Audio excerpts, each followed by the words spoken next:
दोस्तों आज हम 2018 में रिलीज हुई फिल्म वेनम एक्सप्लेन करने जा रहे हैं। मूवी के स्टार्टिंग में हम देखते हैं कि दूर स्पेस से एक स्पेसशिप अर्थ पे आ रही होती है। ये स्पेसशिप 4 सैंपल लेकर आ रही है, लेकिन बदकिस्मती से ये स्पेसशिप धरती पर क्रैश हो जाती है ईस्ट मलेशिया में। इस घटना के बाद वो सीन पर पुलिस, एम्बुलेंस, डॉक्टर्स और कुछ स्पेशलिस्ट भी वहाँ आ जाते हैं ताकि वो क्रू मेंबर्स और सैंपल को बचा सके। लेकिन उसमें से एक सैंपल कंटेनर से बाहर निकल चुका होता है और स्पेसशिप में सारे एस्ट्रोनॉट से एक ही एस्ट्रोनॉट जिंदा रहा है, जिसको जल्दी से हॉस्पिटल भेजा जाता है। लेकिन हॉस्पिटल जाते समय वो एस्ट्रोनॉट अचानक से उठ जाता है और अपने हाथ से ब्लैक टेंटाकल्स निकाल कर वो डॉक्टर को हमला करता है और उसी डॉक्टर को होस्ट बनाता है और उसी डॉक्टर के अंदर घुस जाता है और इसका कारण वो एम्बुलेंस का एक्सीडेंट हो जाता है। लेकिन वो एक्सीडेंट होने के बाद भी वो डॉक्टर बच जाती है, लेकिन वो डॉक्टर बहुत स्ट्रॉन्ग दिखाई देती है क्योंकि वो किसी के कंट्रोल में होती है जो उसके बॉडी के अंदर है। और यहाँ से दूर सैन फ्रांसिस्को कैलिफोर्निया में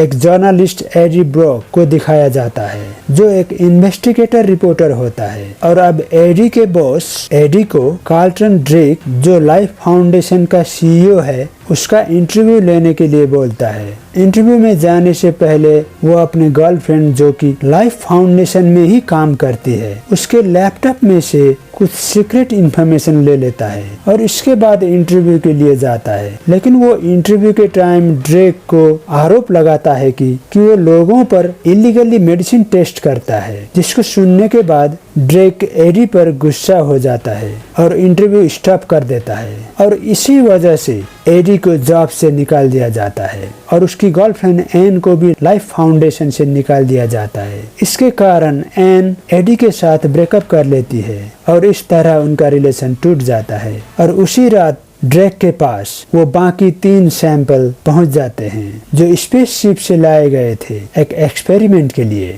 एक्चुअली लाइफ फाउंडेशन एक बायो इंजीनियरिंग कंपनी होता है जहां ड्रेक स्पेस में नया हैबिटेबल वर्ल्ड ढूंढने की कोशिश कर रहा था ताकि इंसान फ्यूचर में स्पेस में जाकर रह सके। अब इधर मलेशिया में वो डॉक्टर को दिखाया जाता है जिसके बॉडी में कुछ है और उसी के कंट्रोल में है। वो एक शॉप में कुछ लोगों पर हमला कर देती है और फिर एक बूढ़ी औरत को अपने कंट्रोल में कर लेती है और उसको होस्ट बनाती है। अब 6 महीने बाद दिखाया जाता है इधर लाइफ फाउंडेशन में जो सैंपल आया था उसके अंदर जो पैरासाइट यानी कि सिम्बियोट बोला जाता है, उनको एनिमल के साथ टेस्ट करते हुए देखते हैं, जहां ड्रेक डॉक्टर डोरा को, जो लाइफ फाउंडेशन के ही एक साइंटिस्ट होती है, उसको फोर्सफुली ह्यूमन ट्रायल करने के लिए बोलता है। अब इसके बाद इधर हम एडी को देखते हैं जो जनरल स्टोर के बाहर एक मारिया नाम की लेडी, जो एक गरीब है, उनको पैसा दे रहा है। इसके बाद एडी एक डिपार्टमेंटल स्टोर में जाता है। एक आदमी उसी शॉप में आता है और ऑनर को गन दिखाकर सारे पैसे लूट के चला जाता है, लेकिन एडी उधर होते हुए भी कुछ नहीं करता है। अब इधर लाइफ फाउंडेशन में ड्रेक ह्यूमन एक्सपेरिमेंट करना शुरू कर देता है जहां पैरासाइट होस्ट के बॉडी के अंदर चला जाता है। दरअसल ये सिम्बियोट को सरवाइव करने के लिए ऑक्सीजन ब्रीदिंग होस्ट की जरूरत होता है, लेकिन ये होस्ट इनकम्पैटिबल होने के कारण ये एक्सपेरिमेंट फेल हो जाता है और वो इंसान की मौत हो जाती है, क्योंकि ये सिम्बियोट किसी भी रैंडम पर्सन के साथ बॉन्ड नहीं कर पाता है। अब क्योंकि ये एक्सपेरिमेंट से इनोसेंट लोगों की जाने जा रही थी, तो डॉक्टर डोरा रिपोर्टर एडी से हेल्प मांगने के लिए चली जाती है ताकि वो ड्रेक को एक्सपोज कर सके, लेकिन एडी डोरा को मना कर देता है। वो कहता है कि वो कुछ भी मदद नहीं कर सकता है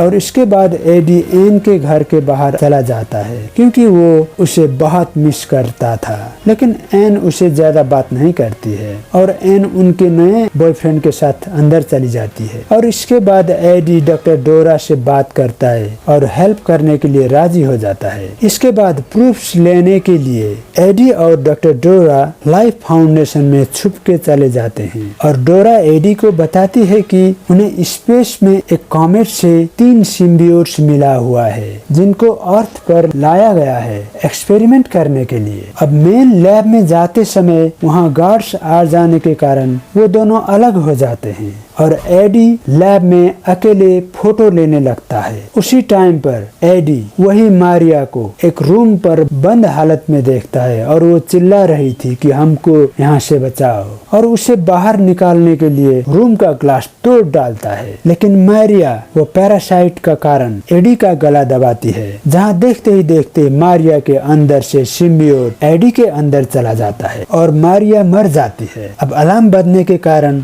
गार्ड्स एडी का पीछा करने लगते हैं, लेकिन वो ऐसे तैसे वहाँ से बच के भाग निकलता है। अब घर आने के बाद उसको बहुत तेज से भूख लगती है। उसको मालूम नहीं है कि उसके अंदर सिम्बियोट है और वो खाना खाने लगता है। इसके बाद वो जब अपने आप को आईने में देखता है तो अचानक से उसके आंखें बदल जाती है और वो डर जाता है। उसका बॉडी के अंदर से कुछ आवाजें सुनाई देने लगती है। वो बहुत डर जाता है और बेहोश हो जाता है। अब कुछ देर बाद उसको होश आता है तो वो एन से बातें करने की कोशिश करता है। उसके बाद उसको पता चलता है कि एन एक रेस्टोरेंट में है, तो वो वहाँ जबरदस्ती घुस जाता है और वो एन को ड्रेक के बारे में बताने लगता है। तब पैरासाइट यानी कि सिम्बियोट के कारण उसको बहुत जोर से भूख लगने लगता है। वो दूसरों का खाना खाने लगता है। उसको बहुत गर्मी भी लग रही है। वो एक लॉबस्टर टैंक के अंदर पानी में बैठ जाता है और जिंदा लॉबस्टर को खाने लगता है।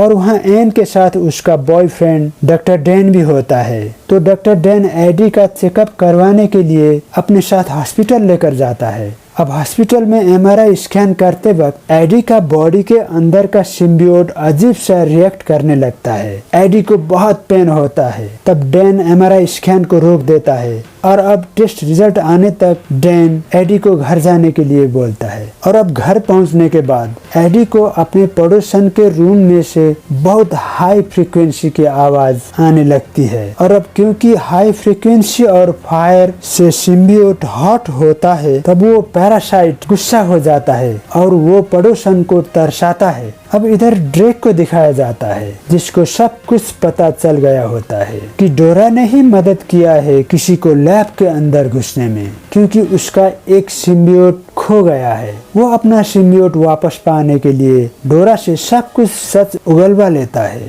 और डोरा को मार डालता है और एडी के घर पर उसके अपने लोगों को भेज देता है। और वो लोगों को देखकर एडी अपने आप को सरेंडर कर देता है। लेकिन वो पैरासाइट उसके बॉडी को कंट्रोल करके सबको मार के बाइक पर भागने लगता है। लेकिन उसके पीछे बहुत सारे बम वाले ड्रोन्स और गाड़ियां पड़ जाती है।